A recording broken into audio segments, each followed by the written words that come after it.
What do you see beyond your fist? Ken, awaken!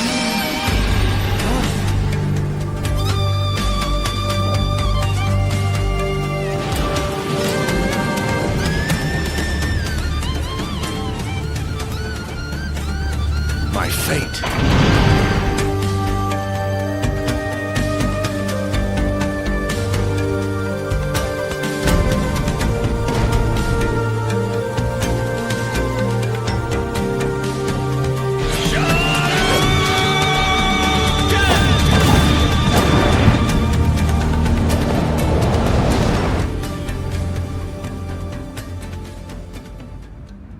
Welcome to another video starring the last job that is not covered by my comprehensive job guides, the Monk. The Monk being a powerful melee job and the only true melee, relying on the raw power of its fists and meditative energy, called forth from the different form stances.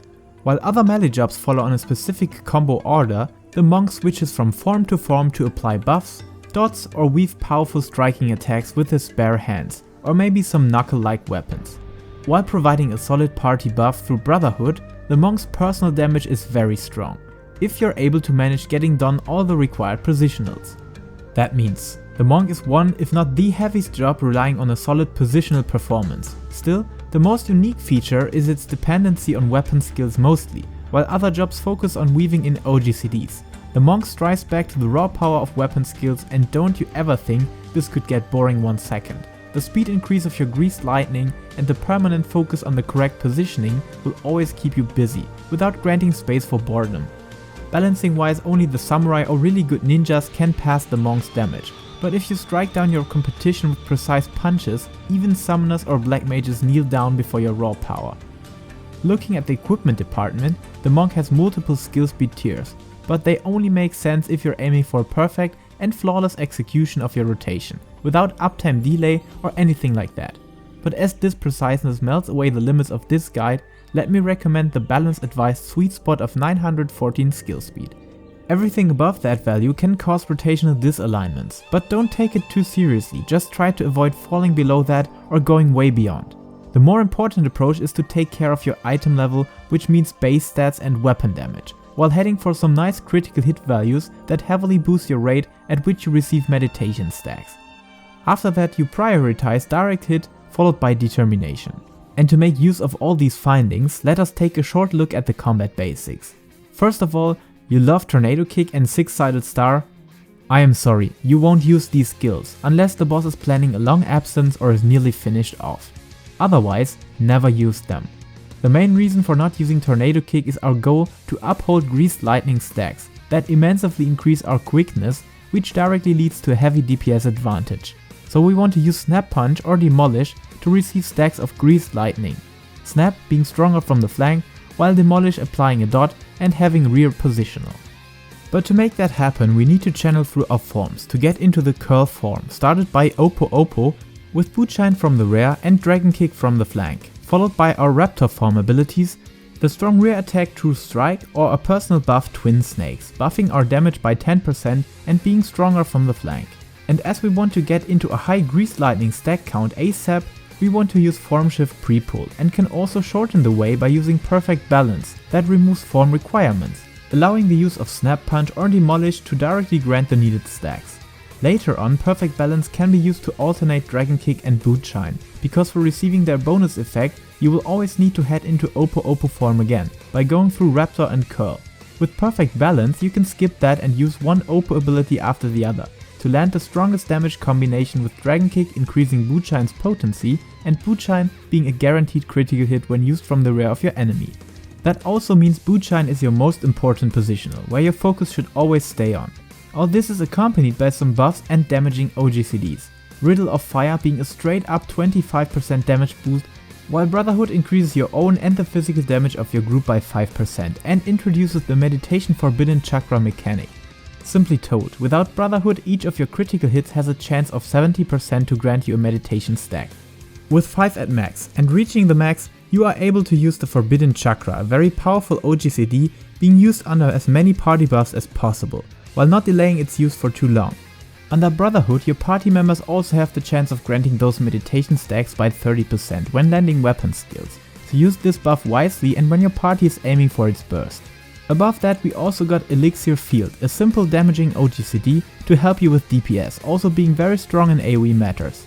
Utility wise we got Mantra, a straight up support for your healers, and Riddle of Earth, focusing more on your personal damage mitigation, while also granting you a state where you don't need to worry about positionals for 30 seconds. Its only downside, you have to be hit by any damage to activate it. So for getting started, use your weapon skills from form to form while sticking to positionals, especially the one of Bootshine, and keep up your Twin Snakes buff, the dot from Demolish, and in between use the strongest weapon skills you can come up with. And for those of you who thought the 5-minute guide told you everything about street fighting, No! We're not done yet! You haven't seen anything! Get ready! when taking things a bit more seriously, you can also try to use your rotation in the so-called twin true twin rotation, but this requires you to remain at 100% uptime. If you delay a single GCD by the smallest part of a second, and especially when having an Oppo GCD not being buffed by twin snakes, you will fall behind the general twin true rotation. For a much more in-depth analysis of this 21 potency advantage, check out the guide of Créme, who also has created a very nice tool to highlight your Bootshine and other buttons, so head for the link in the description and give some props to its creator. Okay, let us continue with Anatman, which is heavily overrated, and by releasing my personal thoughts here, I can tell you that it can easily be neglected in any case. The advantage you will put out of it is so small that any good RNG will make up for it. But for those of you who deny the fact, let me give you an example. If you're trying to go nuts on Anatman, perfecting your server ticks with third-party tools, or your best chakras, you will fail your opener in some tries in the course of that, leading to a DPS disadvantage compared to the perfect balance opener. So when having 50 tries for the best percentile, which is the only topic this Anatman stuff is useful for, you will fall behind in, let me guess, 5 to 10 cases, just because of failing Anatman, so you have about 40 tries left to land a brilliant performance and have good RNG. On perfect balance, even when lacking 120 potency at 2 minutes against Anatman with its perfect raid composition of Astrologer, Ninja, Dancer and Summoner, you still have up to 10 more tries to be in favor of the RNG goddess. So please, just head for the balance if you cannot withstand falling behind in DPS potential. But otherwise, if going for the real fight in a reasonable environment, use the perfect balance opener. There also is another body pull Anatman alternative, but you can definitely guess my attitude towards that. It's time to stop! It's time to stop, okay? So let us come to the perfect balance opener, which is the reasonable choice and at least should be your starting point for your monk adventure. Starting off the pre-pull stuff with hitting your Fists of Fire. That is stronger until you can receive the 4th Greased Lightning stack, followed by using Meditation to earn a full arsenal of stacks for your next Forbidden Chakra. Again followed by using Form Shift 3 times so that your first weapon skill will be demolished, granting you a stack right off the start.